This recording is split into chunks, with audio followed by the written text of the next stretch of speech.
Sou de Jesus,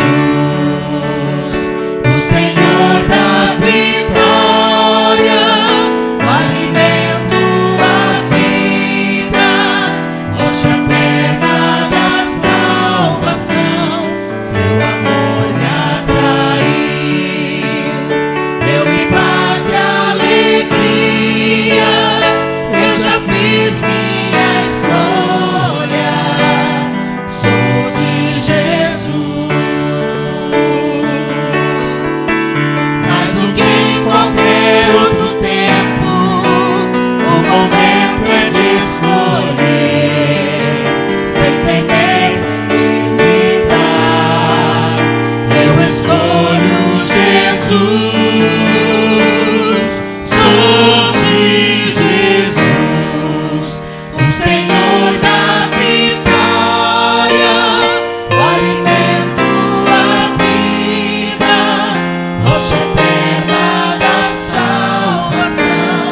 Seu amor me atraiu, deu-me paz e alegria. Eu já fiz minha escolha. Sou de Jesus, eu já fiz minha escolha.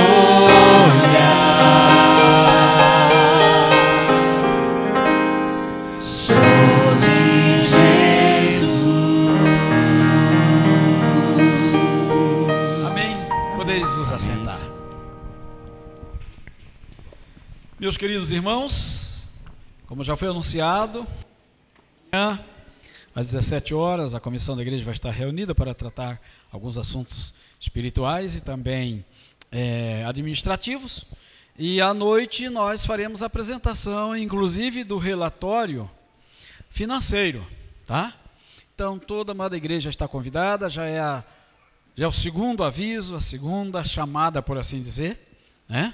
Não nos esqueçamos que nós precisamos zelar por esta igreja, cuidar tanto da sua estrutura física quanto espiritual, e a sua presença é imprescindível aqui. Meus queridos, estou sobremodo feliz, porque hoje o Senhor nos permite a oportunidade de completar o nosso estudo. Para esse mês passado, mês de julho, então, o programa da União, da Escola dos Profetas, é que trabalhamos o tema A Igreja de Deus através dos séculos.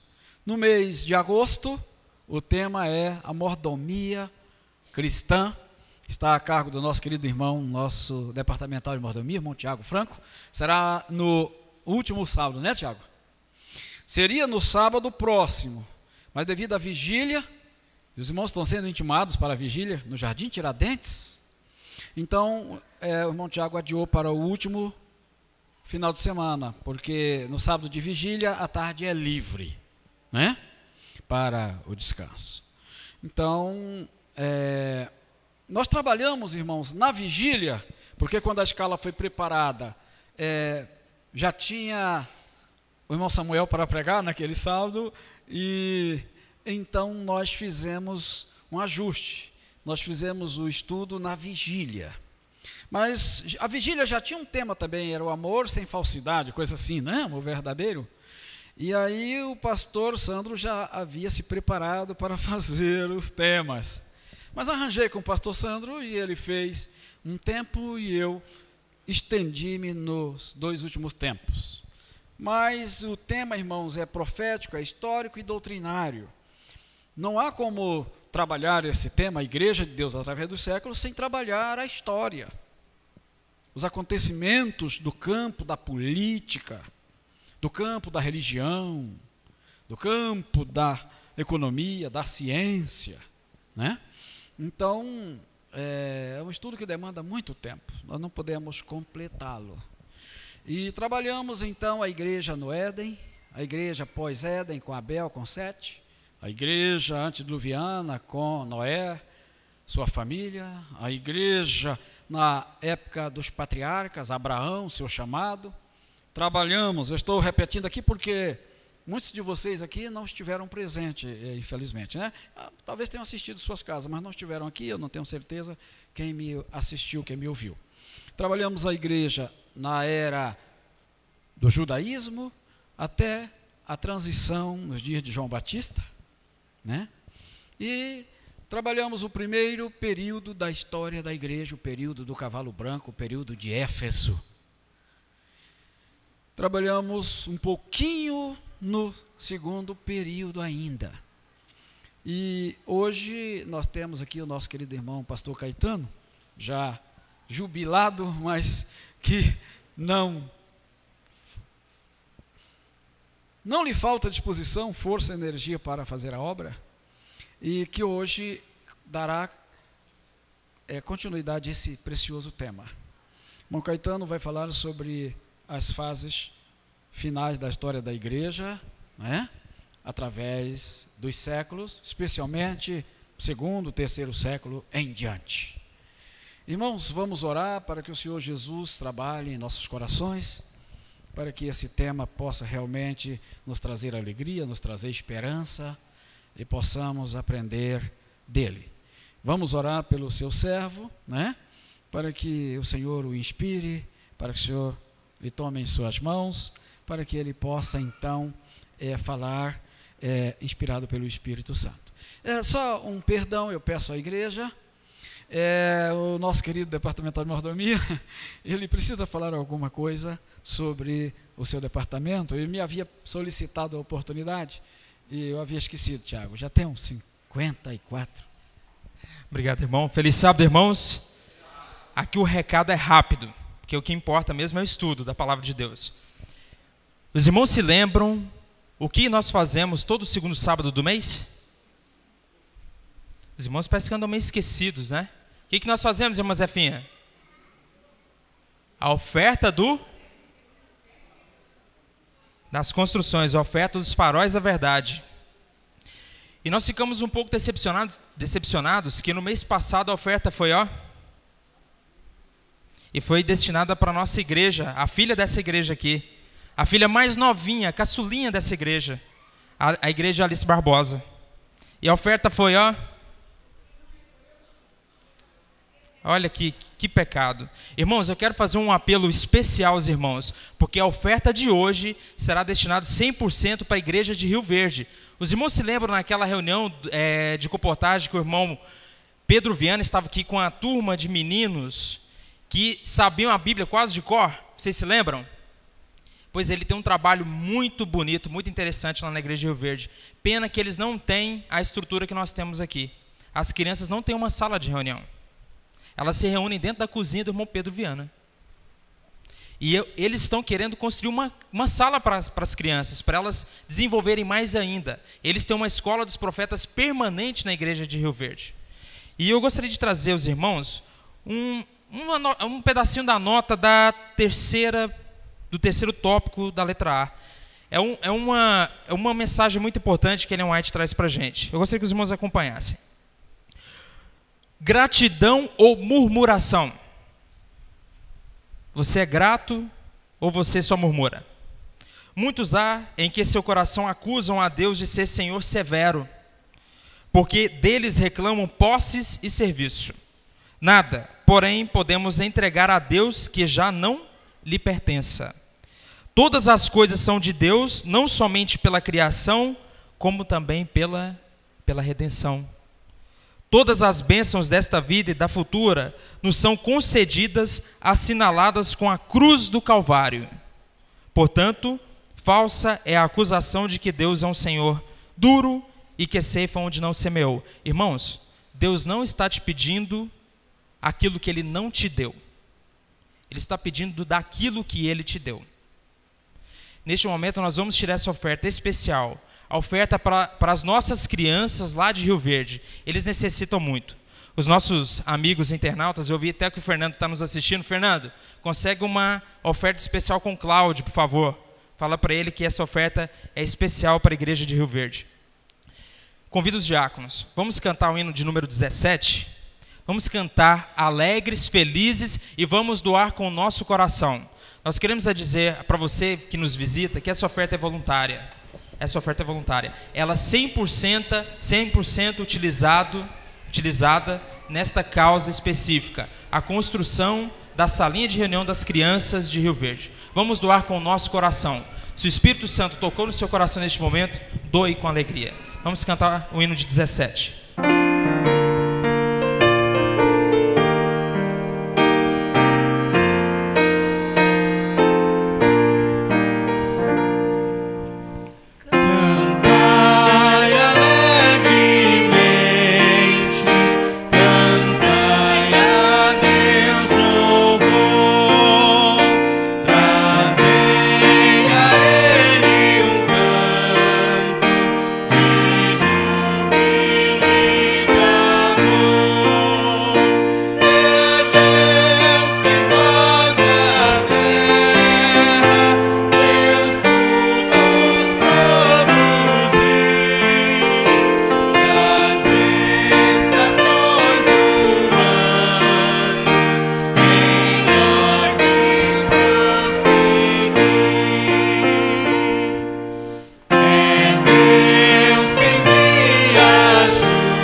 Amém. Amém. Irmãos, em nome da Associação Central Brasileira, eu agradeço a todos vocês, a todos aqueles servos fiéis, mordomos fiéis que têm contribuído para a causa de Deus, tanto no caixa local, como no caixa da associação, no caixa da União e da Conferência Geral. Deus vos retribua em muitas bênçãos. Vamos neste momento agora dedicar essa oferta ao Senhor. Senhor nosso Deus, nós te dedicamos essas ofertas, Senhor. Pedimos a Ti que a abençoe e abençoe a todas as pessoas que doaram. Senhor, nós apenas estamos te devolvendo, porque quem somos nós para te dar alguma coisa? Do muito que o Senhor tem nos dado, te devolvemos um pouco. E pedimos, Senhor, que abençoe e multiplique isso para a tua honra e tua glória, em nome de Jesus. Amém. Os irmãos podem tomar os seus lugares. Obrigado. Deus seja louvado. E agora, irmãos, agora sim, vamos fazer um minuto de oração para que o Senhor fale aos nossos corações. Feche o seu olho, feche os seus olhos e fale com Deus rapidamente. Um minutinho.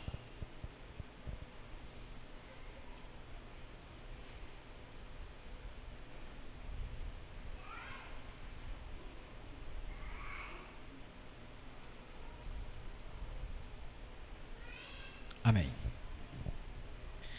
Passo a palavra ao nosso querido irmão pastor Caetano, a quem ouviremos com atenção. Feliz sábado para todos os irmãos. Estamos felizes nesta manhã do Santo Sábado do Senhor, porque o Senhor nos concedeu esta grande oportunidade de estarmos aqui, vivos, com saúde e liberdade religiosa, de falarmos sobre a grande palavra de Deus e das santas profecias do Senhor. Eu gostaria de ler com os irmãos que quiserem abrir as suas Bíblias no livro de Amós, no capítulo 3 e no versículo 7. Leiam comigo. Certamente o Senhor Jeová não fará coisa alguma sem ter revelado o seu segredo aos seus servos, os profetas. Caríssimos irmãos, esta profecia já diz tudo daquilo que nós vamos falar nesta manhã. Tudo que nós vamos falar nesta manhã, este versículo está declarando. E também o título do nosso tema desta manhã já diz tudo. A Igreja de Deus através dos séculos. A igreja, não as igrejas. Deu para entender? Não as igrejas, mas a Igreja de Deus, através dos séculos. Nós estamos já no 7º século, 7º milênio. Já com 7.000 anos em que a Igreja de Deus tem trabalhado para o Criador.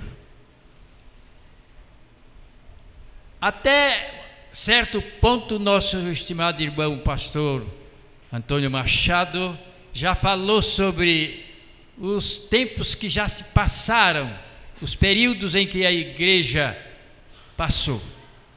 E parece-me que nós estamos agora no período de Pérgamo, em que a igreja termina uma grande batalha sobre a grande perseguição pagã.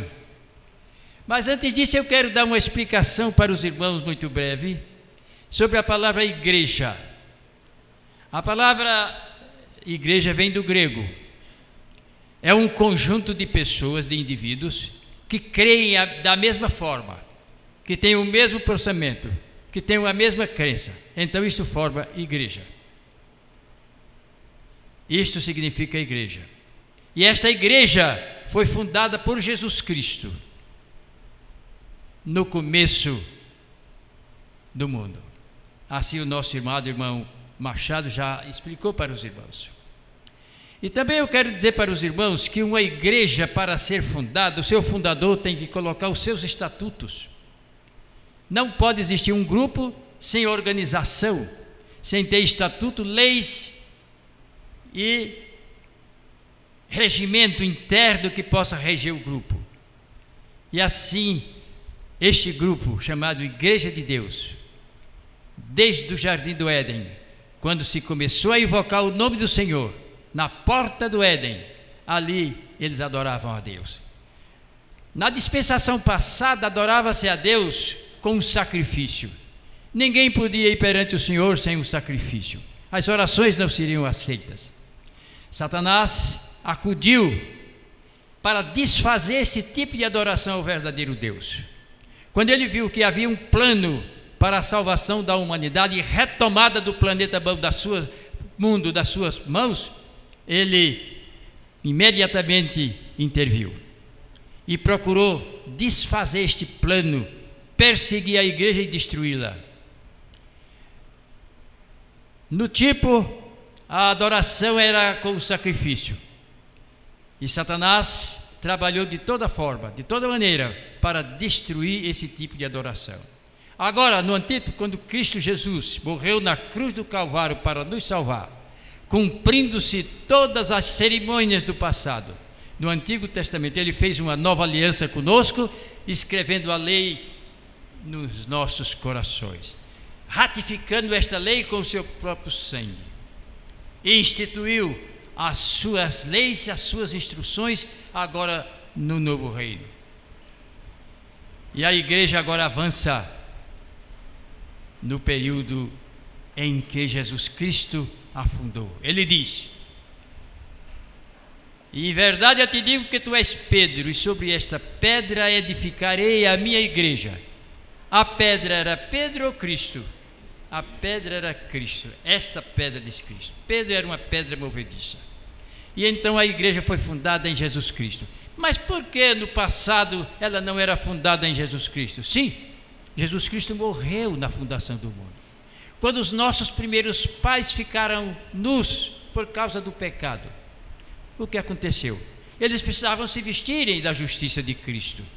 E foi necessário então o Cordeiro morrer, como está escrito em Apocalipse capítulo 13, verso 8, o Cordeiro que foi morto desde a fundação do mundo. Ali morreu Jesus Cristo. Ali foi fundada a igreja, é no próprio Cristo.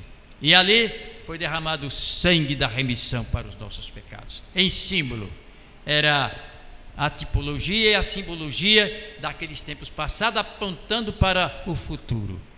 Quando Jesus Cristo morreu, ele instituiu suas ordenanças também, apontando para o futuro da sua vida e também o que aconteceu no passado. Isso nós encontramos em todo o Novo Testamento. Portanto, meus caríssimos irmãos, a Igreja de Deus agora, no período de Pérgamo, ela passou por quase 300 anos de perseguição. A perseguição pagã. Satanás, irado, queria destruir por completo a Igreja de Deus que trabalhava para Cristo, para desmascarar Satanás e as suas mentiras e pregar uma verdade sólida. E tudo isto foi revelado pelo profeta, pelos profetas de Deus, para que se cumprisse todas estas coisas. E terminando a perseguição do período de Esmirna, entrando no período de Pérgamo, a igreja agora se achava em um grande perigo, maior perigo do que mesmo a perseguição pagã do passado. Ela se encontrava agora em um período de prosperidade. Satanás agora trabalhava de outra maneira. Ele usou outro tipo de arma, mais perigosa do que a perseguição. Isto, os irmãos, prestem bem atenção, que isso vai servir para nós também entendermos o nosso perigo em que nós estamos vivendo. A igreja agora parece que tinha sido vitoriosa, saiu vitoriosa. Agora o imperador romano decreta a religião oficial do império, a religião cristã. E a igreja agora sentiu-se aliviada. Dizia consigo mesmo: agora nós não vamos ter mais perseguição, porque o nosso imperador agora é cristão. Mas não era nada. Constantino era um pagão vestido de pele de ovelhas. Constantino, ele realmente, ele atribuía a sua vitória porque ele desejava que os cristãos fossem libertos, ou mesmo não tivesse uma perseguição contra eles. E assim Constantino tinha no coração o paganismo. Constantino guardava o primeiro dia da semana como o dia do sol, e foi o primeiro trabalho que ele fez. Qual foi? Um decreto. Esse decreto do dia, no ano de 321, logo que ele ascendeu ao império. E esse decreto atingia todos os cristãos e pagãos, para todos não trabalharem no venerável dia do sol. Olha o perigo para a igreja. A igreja se orgulhava que agora tinha um imperador cristão, e o imperador decreta um dia pagão. Veja só. Naquele tempo a igreja se achava em grande perigo. Também internamente havia um problema muito sério. Surgiu um problema na liturgia da igreja. Outro problema também sobre a divindade. E outro problema muito sério também sobre a observância do primeiro dia da semana.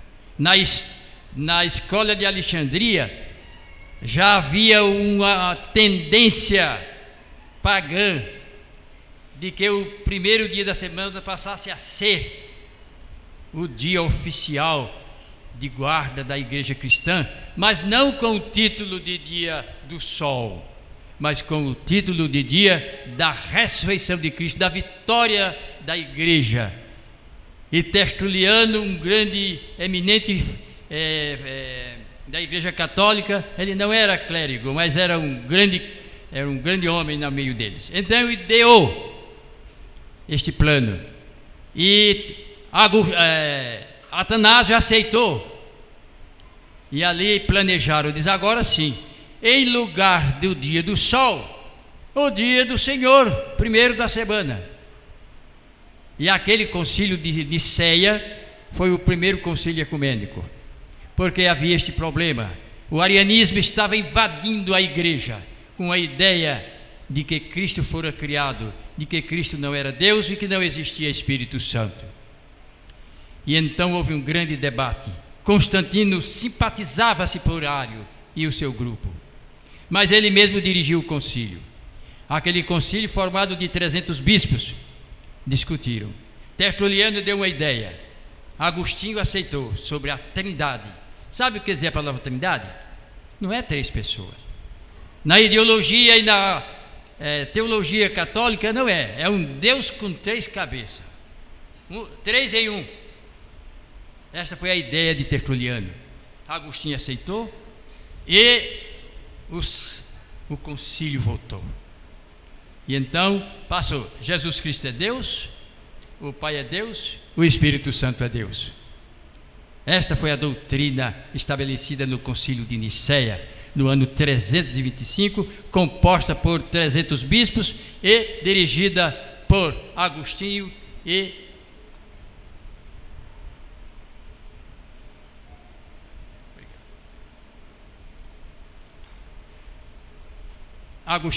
e também o imperador que estava na frente do trabalho. Bem, irmãos, o tempo é muito curto, eu tenho que chegar ao nosso tempo. Eu estou contando mais uma história assim, porque isso é importante. Na questão da divindade foi resolvido assim: um Deus em 3 cabeças. Pronto. Ário recebeu a excomunhão, embora Constantino mais tarde renovou outra vez ele a igreja, reintegrou ele à igreja outra vez. Mas naquele concílio ele foi excomungado, ele com mais 2 bispos. Aí veio o problema agora da liturgia, a presença real de Cristo no pão e no vinho. Discutiram o que fazer agora. Uns acreditavam, outros não, discutiram, mas não resolveram. Aí no próximo concílio de Laodiceia, 385, ali decidiram que a presença de Cristo real no pão e no vinho. Aí desenvolveu-se a terrível ideia da transubstanciação. E aí o cálice foi negado aos fiéis. A igreja reteu. Ela não dividiu, mas reteve. Não servia mais o vinho aos crentes. O argumento: porque se na realidade a presença de Cristo está no cálice, no vinho e no pão, se um fiel pegar um copo e colocar na mão, pode derramar um pouquinho no chão e assim profanou a divindade. Foi isso que aconteceu naqueles concílios. A ideia continuou, e no concílio de Latrão e Trento, nesses 2 concílios, 1489, nestes concílios reafirmaram esta doutrina. E a irmã chama aí o idolátrico sacrifício da missa. E no concílio de Laodiceia, 385, então concretizou-se a mudança do sábado para o domingo. A igreja então decretou que todos aqueles que fossem encontrados judaizando, guardando o sábado, fossem punidos. Começou uma perseguição. Agora vamos ver o que aconteceu. Eu ia ler muitos textos, mas não vou. Conto apenas uma história, e os irmãos, se quiserem, eu dou os textos depois. Aqui diz o seguinte: no grande conflito, este não é o grande conflito na realidade, é o conflito dos séculos, mas eu dou o capítulo para os irmãos. A apostasia é o capítulo 3, diz assim: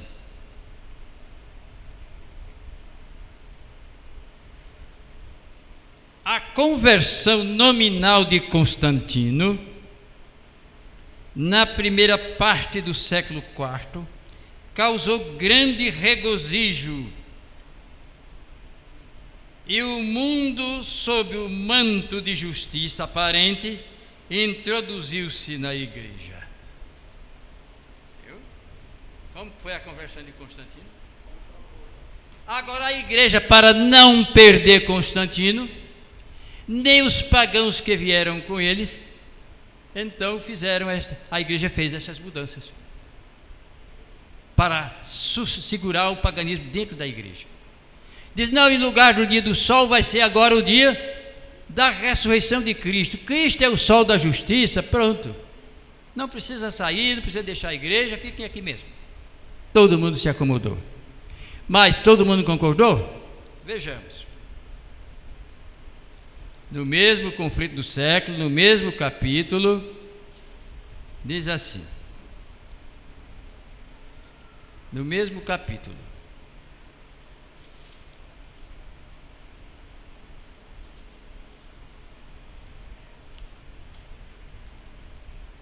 Sempre tem havido duas classes, na página 32 deste O Grande Conflito. Sempre tem havido duas classes entre os que professam ser seguidores de Cristo. Enquanto uma dessas classes estudam a vida do Salvador e fervorosamente procura cumprir os seus defeitos e conformar-se com o modelo, a outra evita as claras e práticas verdades que eles expõem, os erros. Mesmo na sua melhor condição, a igreja não se compõe unicamente dos verdadeiros e puros e sinceros. A igreja em melhor condição sempre tem uma classe. Agora vejamos o que aconteceu.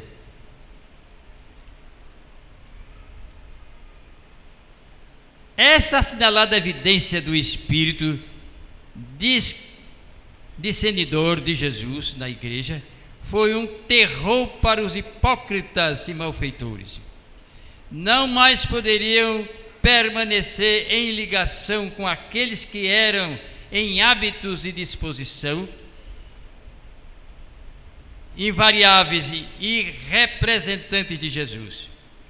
E quando as provações e perseguições sobrevieram sobre seus seguidores, apenas os que estavam dispostos a abandonar tudo por amor da verdade desejavam tornar-se seus discípulos. Assim, enquanto durou a perseguição, a igreja permaneceu comparavelmente pura, mas cessando aquela, acrescentaram-se conversos que eram menos sinceros e devotados, e abriu-se o caminho para Satanás tomar pé. Quando a prosperidade da igreja veio, então a apostasia penetrou. Quando a igreja decidiu abolir estes pontos principais da fé, veja o que aconteceu. Depois de longo e tenaz conflito, os poucos fiéis decidiram-se a dissolver toda a união com a igreja apóstata. E ela ainda se recusasse a libertar-se da falsidade e idolatria. Viram que a separação era uma necessidade absoluta, se desejasse obedecer à palavra de Deus. Não ousavam tolerar erros fatais para a sua própria alma e dar exemplo que pusesse em perigo a fé dos seus filhos e netos. Para assegurar a paz e a unidade, estavam prontos a fazer qualquer concessão coerente com a fidelidade para com Deus, mas acharam que mesmo a paz seria comprada demasiado cara com o sacrifício dos princípios. Se a unidade só se pudesse conseguir comprometendo a verdade e a justiça, seria preferível que prevalecessem as diferenças e as consequências de lutas. Já aconteceu? Uma parte não concordou. Quem era a igreja agora? A principal com 300 bispos ou estes poucos fiéis? Hein? A lei de Deus foi abolida. Foi mudado o 1º, 4º e 9º mandamento. Estes mandamentos foram mudados da lei de Deus. Os bispos votaram. Foi o 2º concílio da igreja cristã. esta voz que aboliu a lei de Deus era a voz de Deus? Mas a igreja teve um concílio em Jerusalém para resolver um problema teológico, o problema da circuncisão. E o Espírito Santo ali decidiu com os que estavam presentes e resolveu a questão. Aquela era a voz de Deus, reafirmando a lei de Deus, os mandamentos do Senhor. Mas esta voz aqui aboliu a lei de Deus e implantou uma idolatria terrível, dizendo que quando o padre benze o pão e o vinho, ali vem a transubstanciação, realmente carne e sangue. É verdade isto? Está vendo, irmãos? Não é a voz de Deus isto aqui. A voz de Deus é aquela voz da igreja que confirma as verdades que Jesus Cristo, e na sua santa lei, nos seus santos princípios, então estabeleceu. Mais um textinho que quem eram estes fiéis, como se foram eles tratados.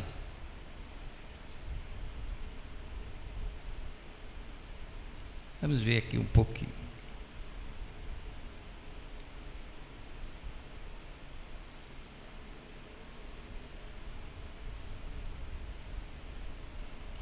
Diz na página 47: a fé que durante muitos séculos fora mantida e ensinada pelos cristãos valdenses estavam em assinalado em contraste com as falsas doutrinas de Roma, que Roma apresentava.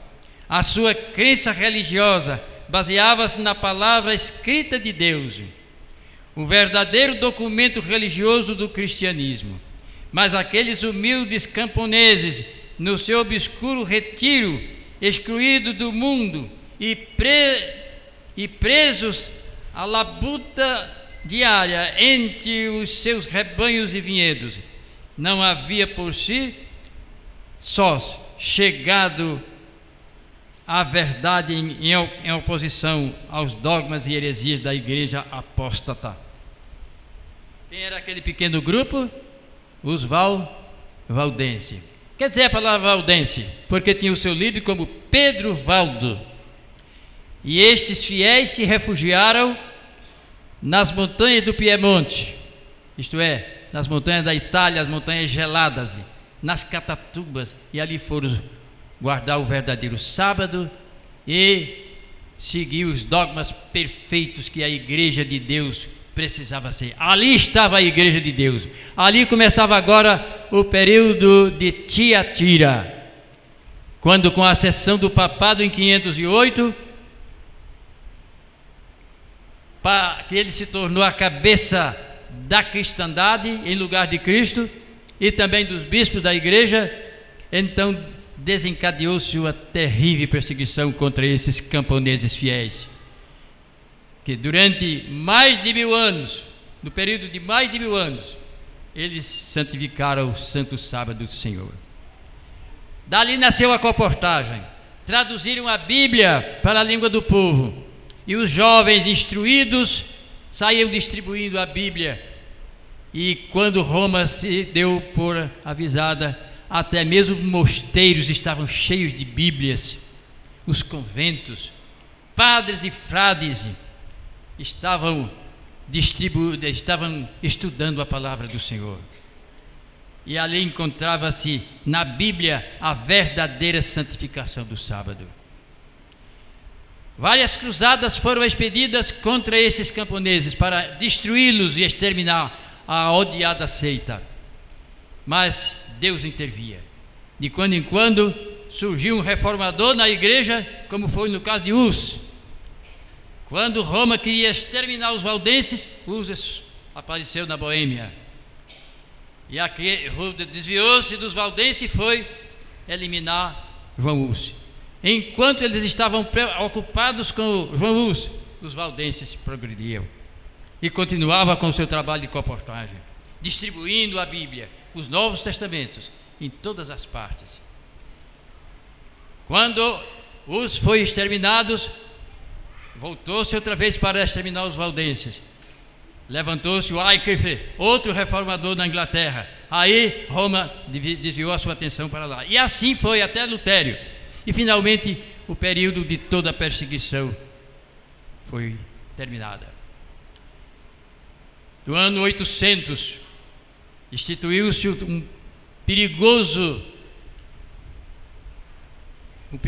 plano para destruir a cristandade em geral, a terrível Inquisição, que é um tribunal eclesiástico para inquirir e perseguir e queimar os hereges, todos aqueles que fossem contrários à religião de Roma.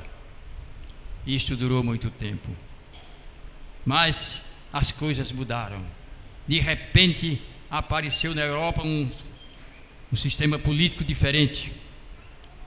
Houve uma revolução chamada Revolução Francesa, que deu um golpe muito terrível na Igreja Católica, e ela se sentiu abalada. Ali nasceu o Iluminismo, outro perigo agora para a cristandade, até mesmo para os valdenses. Os reformadores agora depararam-se com outro problema seríssimo: o Iluminismo, o Darwinismo e outros sistemas religiosos diferentes, e a alta crítica e a crítica. Levantou-se também naquela ocasião uma política na França, e Napoleão assumiu o comando do governo na Europa inteira. Foi um terrível general, e atreveu-se a mandar um general a Roma e aprisionar o Papa no ano 1798. Ele foi destronado e o seu poder civil caiu por terra. Aí está a ferida mortal que a Bíblia fala, uma ferida de morte veio para ele. Terminou então a perseguição, e os cristãos reformados agora estavam diante de outro grande perigo. Era um perigo terrível. Qual era o perigo? O envolvimento com o iluminismo, o darwinismo, o criacionismo, que estava se desenvolvendo no seio da cristandade reformada, isto é, no seio do mundo protestante. Nesta ocasião, então, os cristãos que agora convalescentes da grande perseguição romana, agora se achavam diante de outro perigo. A Bíblia estava sendo posta em dúvida. Vejamos o que está escrito aqui na palavra de Deus acerca deste grande período. É o período de Sardo, em Apocalipse capítulo 3. De que forma estava a fé daqueles cristãos que, mesmo os valdenses, que uma vez se mantiveram fiel durante 1000 anos, ou mais de 1000 anos, os 1260 anos. Veja o que diz aqui, verso 1: E ao anjo da igreja que está em Sardes escreve: Isto diz o que tem os 7 Espíritos de Deus e as 7 estrelas. Eu sei as tuas obras, que tem nome de que vives. Completem. Estás morto. Tinha só o nome de vivo. Por quê? Estavam contaminados com o iluminismo, com os críticos, com a alta crítica, e ali surgiu uma teologia diferente, chamada Nova Teologia. Um perigo agora para a cristandade reformada. E Deus agora queria salvar a igreja que até então foi a sua igreja. Qual era o remédio para esta igreja agora? Será que Deus ia rejeitá-la desta maneira? Não. Vamos ver. No período de Sardo, neste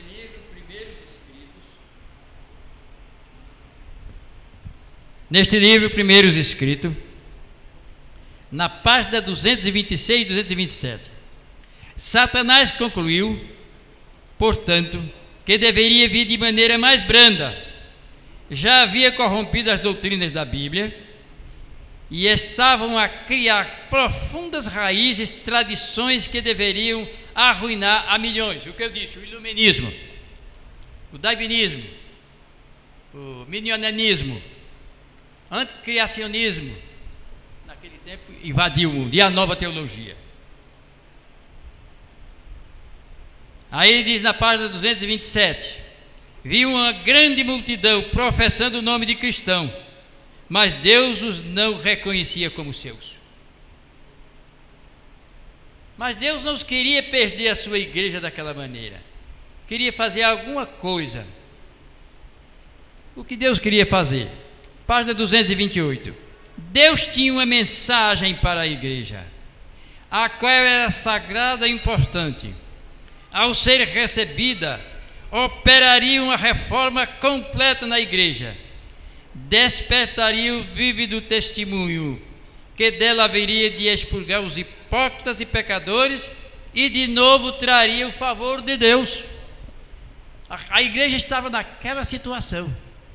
Tinha uma parte viva, doente, e os mortos. E Deus queria fazer um trabalho com a igreja. Qual era o trabalho? Qual o remédio? Uma reforma. Deus queria trazer uma reforma, fazer uma reforma dentro da igreja. E o resultado foi que a reforma veio. Mas a reforma verdadeira como é feita? Hein? Os infiéis que não querem pertencer à verdadeira fé, o que deve fazer com a reforma verdadeira? Vou ler de novo para os irmãos verem. Ao ser recebida esta reforma, operaria uma reforma completa na igreja, despertaria o vivido testemunho que dela haveria de expurgar os hipócritas e pecadores. O que tinha que fazer? O hipócrita e pecadores, o que aconteceria? Cair fora, vai embora, os mortos que vão embora. Aí Deus receberia a sua igreja. Mas vejamos o que aconteceu. Apocalipse capítulo, quem quer ler? 14 verso 6. Vamos ver quem era o reformador agora. De que maneira viria a reforma?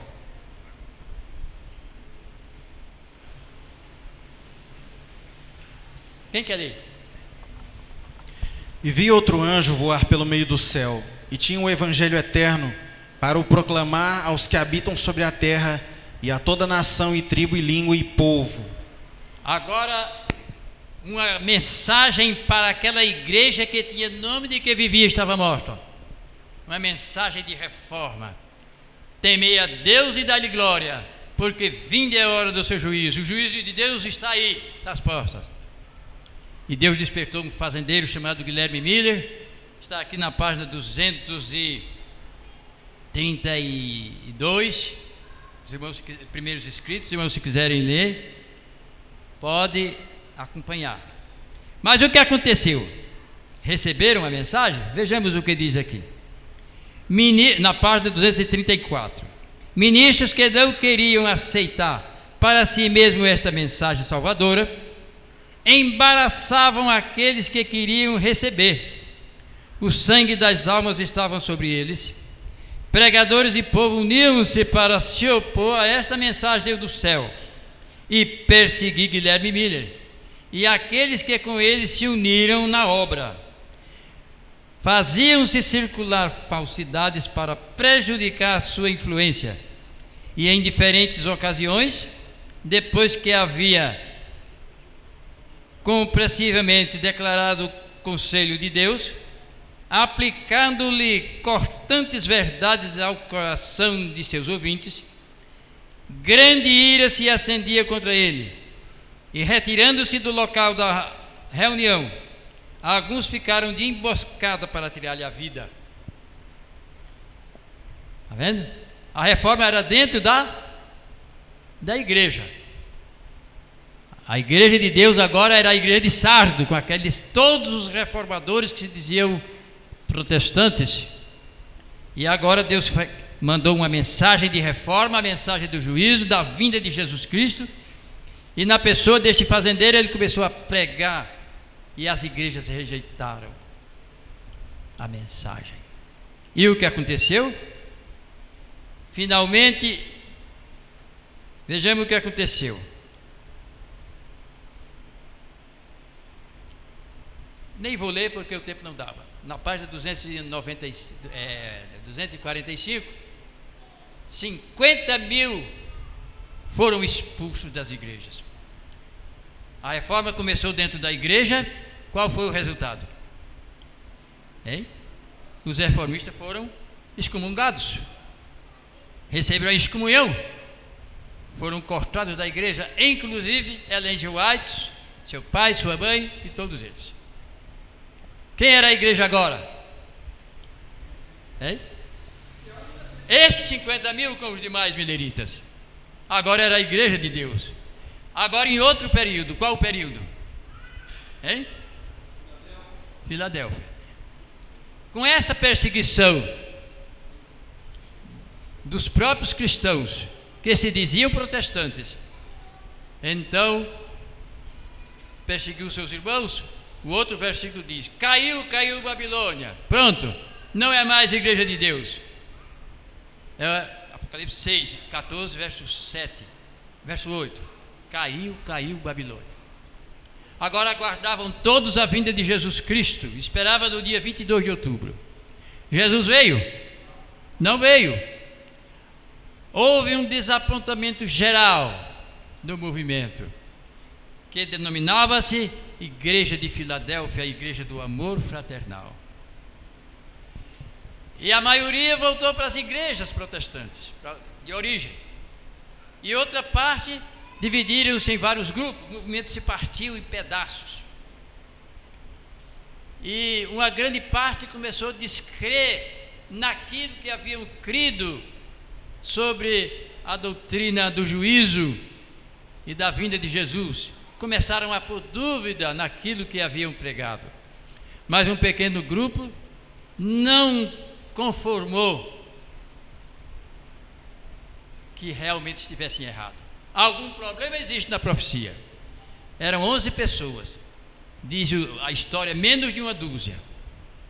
Estes menos de uma dúzia, então, voltaram à Bíblia, a estudar a Bíblia. E quando eles estudaram a Bíblia, acharam que realmente havia um erro na compreensão. Tudo estava certo. A vinda de Jesus era correta, a data era correta, o juízo era correto. Somente a diferença qual era? O lugar do evento. Aí abriram as escrituras e Deus agora mandou um outro anjo com outra mensagem. Qual era a mensagem? 9, quem quer ler? Vou citar de cor. 14, verso 9. Seguiu-se o terceiro anjo dizendo com grande voz: se vocês que agora compreenderam a mensagem da vinda de Jesus, e para nós também, adorar a besta. Quem é besta? Romanismo. Ou a sua imagem. Quem é a imagem? Gosto que os meus saibam. Quem é? Hein? Protestantismo, aqueles que se tornaram Babilônia. Por quê?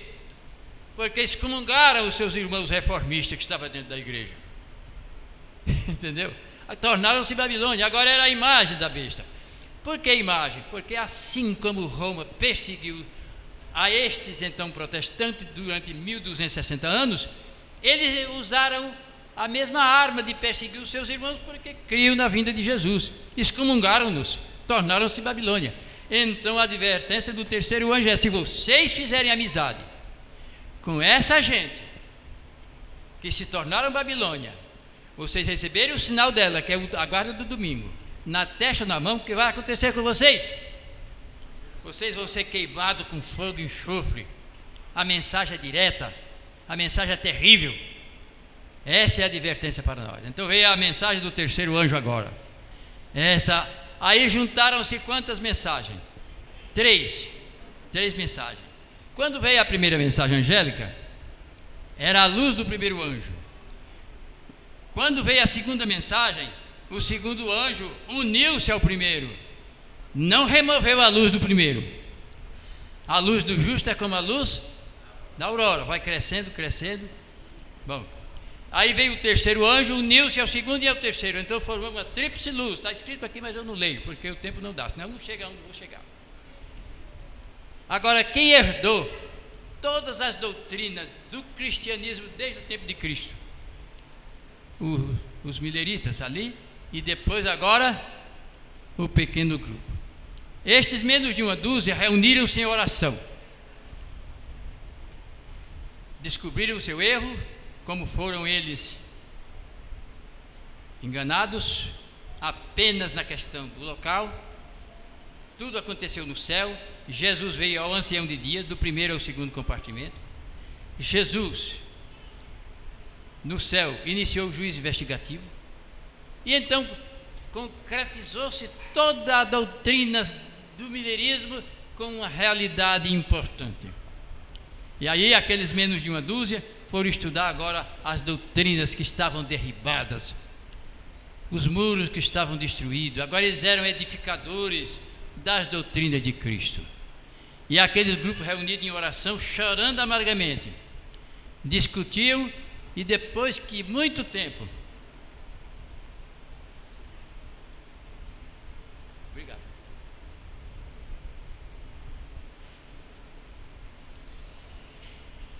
chegava a um ponto, um denominador. Estabeleceu-se as colunas da fé do adventismo, que estava derribada. Essas colunas foram firmadas na igreja agora, para que este povo, agora como Israel moderno, pudesse concluir a obra de Deus sobre a terra e encontrar Jesus nas nuvens dos céus. Ali estava o dom de profecia. Quem era o profeta? Ellen G. White. Diz que quando um ponto não era esclarecido, o que acontecia? Que ninguém compreendeu, começavam a discutir, não chegavam à conclusão. O Espírito Santo descia sobre Ellen G. White e confirmava a doutrina ou desaprovava. Diz no livro Segue-me: depois que concluíram todas as doutrinas e firmaram as colunas da fé, aí tinham toda a verdade. Diz: agora nós temos toda a verdade. Aí a irmã White recebeu uma visão e diz: agora vão proclamá-la ao mundo. Você tem o livro Segue-me? Página 13. Agora vão pregá-la ao mundo. Aí eles saíram com uma tríplice luz. Aí receberam a mensagem do sábado, etc. Aí eles precisavam agora serem organizados, precisavam de um nome. Aí acharam o nome como Adventistas, porque cria na vinda de Jesus. Do sétimo dia, por quê? Guardava o sábado. Quem era agora a igreja? Era o milherismo? 50 mil? Não mais. Por quê? As verdades, os estatutos e as leis agora passaram para aquele grupo. Eles foram herdeiros. Entre eles são os herdeiros. Quer dizer, quem é a igreja verdadeira? É os que herdam os princípios fundamentais. Estão entendendo bem o assunto? É isso. Pois bem, eu não estou lendo porque senão não chego lá. E o tempo já venceu, não é isso, irmão? Posso parar? Pois bem, diz: os adventistas do sétimo dia foram escolhidos por Deus. No volume 2, página 156. A eles foram confiadas as solenes verdades para este tempo.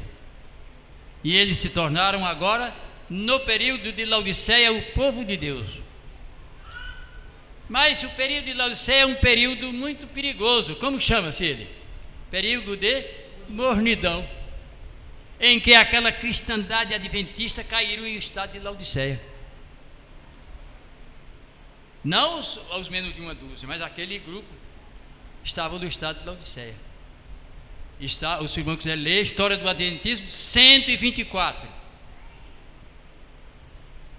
Aqueles menos de uma dúzia agora era chamada a igreja remanescente. Por quê? Significa o resto do milherismo no período de Laodiceia, não na condição. Está vendo? Por isso chama igreja remanescente. Mas Satanás, irado, levantou-se contra este grupo para fazer uma batalha contra ele. O que aconteceu? Levou a igreja a se contaminar também com o estado de Laodiceia. E ela caiu também na mornidão. Imediatamente Deus acudiu com uma mensagem de reforma dentro da igreja. A salvação de vocês agora é uma reforma. Do contrário, vocês também vão serem abandonados. A igreja não aceitou a mensagem de reforma, a primeira mensagem. Não posso ler porque senão eu não chego aonde eu vou terminar. Finalmente, rejeitou. Deus disse: vou dar outra oportunidade para vocês. já que vocês não creram no profeta Elijah White, nas mensagens que eu mandei, eu vou mandar agora no ministério. Quem sabe vocês vão atender o ministério. Testemunho para os ministros 91 e 92. O Senhor enviou preciosa mensagem à sua igreja por 2 pastores, Jones e Wagner. Porém, não mais mensagem à Laodiceia, mas mensagem da justificação pela fé. O que aconteceu? 401, testemunho para os ministros. A igreja rejeitou a segunda oportunidade. Aí Deus então diz: bom, já que vocês rejeitaram a segunda oportunidade, agora eu vou remover o castiçagem de vocês e vou vomitar vocês da minha boca. E vou dar a outros. Olhando para o alto, 125. E mais outros testemunhos que estão aqui, mas eu não vou ler. Tudo sabe, os irmãos sabem. Pois bem, então vou tirar o Espírito Santo e vou dar a outros. Mas com a mensagem de 88 surgiu dentro da igreja uma reforma pequena, um pequeno número de reformistas dentro da igreja. A igreja tinha suas normas, suas decisões que apresentavam a obediência perfeita aos 10 mandamentos de Deus. E o povo era objetor de consciência, assim como os cristãos do passado. Não pegavam em arma de guerra. Tinham decisões para isso. Mas veio uma tremenda crise. Os irmãos podem ler volume 6 para a igreja, página 400 e 401, que se houvesse uma guerra e se alguém pegasse em arma de guerra e fosse lutar, seriam separados da igreja. Clara a profecia. E isto aconteceu em 1914 a 18. A igreja fez uma declaração que podia transgredir o sábado no campo de batalha. E a Conferência Geral, então, fez uma decisão em 1915 de dar liberdade de consciência incondicional a todos aqueles que agissem de acordo com sua consciência. Aí veio a contaminação com o iluminismo. O iluminismo é essa ideia que a razão é em primeiro lugar e a religião em segundo. Aí eles pediram esse decreto e a cristandade se desembestou, todo o adventismo. Mas um pequeno número protestou. Quantos? 2%. Vou lhe citar o documento que está escrito assim. A igreja adventista própria escreveu: no começo da guerra dividiu-se nossa igreja em 2 partidos. 98% de nossos membros chegaram à convicção de que a consciência manda defender a pátria com armas também no sábado. 2% não concordaram com isso e foram excomungados, negada a excomunhão. Quem era a igreja agora? 2% de um lado, 98% do outro. Hein? Quem era o herdeiro agora de todas as promessas, de todas as verdades que foi confiada à igreja mãe? Quem era o herdeiro? Vamos ler, vou ler aqui quem era o herdeiro.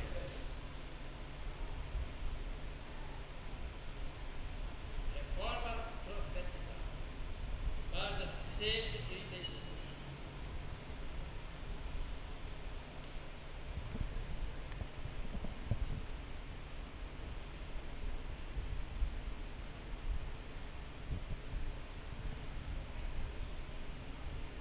Os reformistas seguem o exemplo de Jesus na forma herdada da igreja adventista. Todas as verdades, todas as promessas, todos os encargos de serem reformadores, então estava agora com esses 2%. Tem uma profecia para isso? Tem. Está escrito. Os seus nomes no céu está escrito como reformadores. Então Deus escolheu o nome adventista do 7º dia e agora reformadores. E em 1925, esta igreja organizou-se como denominação. A Igreja Adventista do 7º dia, Movimento de Reforma. Eu não li nada desses documentos, porque apenas contei uma história do assunto. Essa é a história.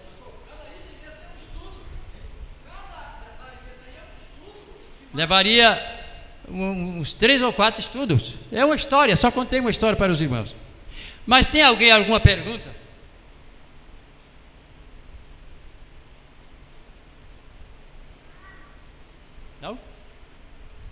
Compreenderam todos ou não compreenderam? Quem não entendeu o assunto, dirige ao irmão Machado, a minha pessoa também, e pergunta em particular. Era isso que eu queria dizer aos irmãos. Tá bem, obrigado.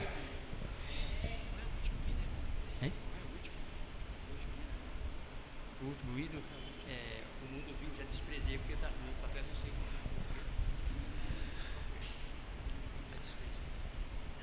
Gratos a Jesus por tão maravilhosa exposição da sua santa palavra, nós vamos também, gratos ao nosso querido irmão Caetano, nosso convidado, vamos louvar e engrandecer o nome de Deus com o hino O Mundo Viu, Já Desprezei. É que a anotação que o irmão fez não chegou à nossa mão, ela ficou só na mão do pessoal da música ali. Qual é o número, Wellington? 378. Ao som dos instrumentos. É 378? Nós vamos nos colocar de pé e adorar o nosso querido Jesus com esse tão maravilhoso hino. O mundo viu, já desprezei. Nosso alvo supremo.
dizer só uma palavra aos irmãos.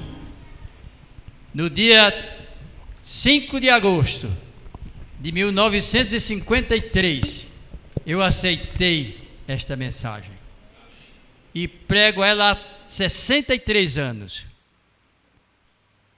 E creio que seja verdade, porque nada do que eu criei até agora está fora da palavra de Deus. Amém.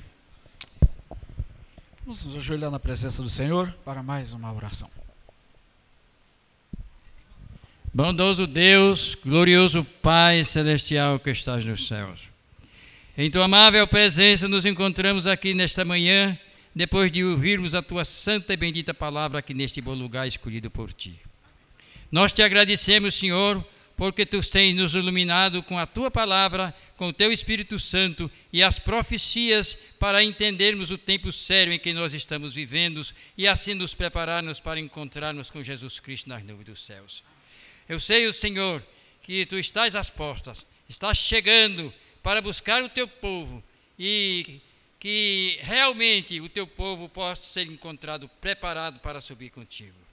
Abençoa esta igreja, abençoa os jovens, as crianças, para que, ao estudarem as Sagradas Escrituras, ponham nos seus corações a Jesus Cristo como o único Salvador, como a única esperança, e abandone este mundo de horror e todas essas esperanças mundanas que desapareçam da mente de nossos jovens aqui desta igreja e de todos os jovens reformistas do mundo inteiro. Perdoa assim os meus pecados, abençoa a minha família, abençoa meus filhos, netos, para que também entendam, Senhor, esta bendita verdade que se desviaram. Dai-nos fé, amor e esperança, em nome de Jesus Cristo, nós te pedimos essas bênçãos agora e sempre. Amém.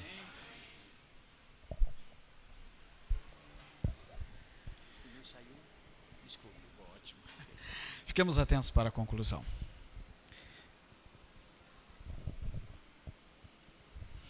No precioso nome de Cristo Jesus, concluímos os trabalhos desta manhã.